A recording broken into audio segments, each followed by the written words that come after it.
Невозможно? Не. Зошто? За Бог ништо не е невозможно. Стих 37.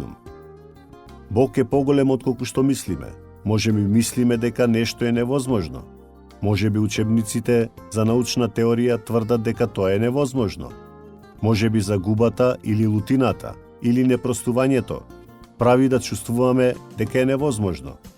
Може би растојанието помеѓу Бог и луѓето кои ги љуби се чини невозможно. Но ова ветување не повикува да замислиме. Бог кој е покреативен од она што можеме да го замислиме во нивните најлуди моменти. Бог кој не може да се стави во кутија. Бог кој ветува дека ќе се случи ако тој каже така.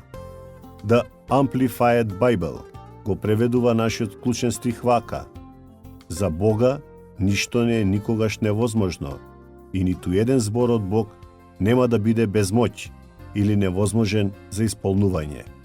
А јас сум видела докази за ова ветување во мојот сопствен живот. Ова е Бог над боговите, кој го изговори светот во постоење, кој ја повика светлината од темнината и редот од хаосот. Несоздадениот кој создал се што гледаме. Искупителот кој, откако гревот ја донесе смртта во светот, се отелотвори во човечко тело. Го положи својот живот и плати нов живот за нас. Ние сме само ситни прашинки во космосот. Една душа меѓу милиарди. Сепак, Бог ветува дека секој збор што го кажал над нашиот свет и животи има моќ и ќе биде исполнет.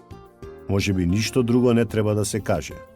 Само треба многу да се направи во нашите глави и срца, за да се подготвиме да му веруваме на таков Бог. Ейми Клеменс. Додека се молиме, побарајте да ви се прошири срцето и умот за повеќе од толку голем Бог.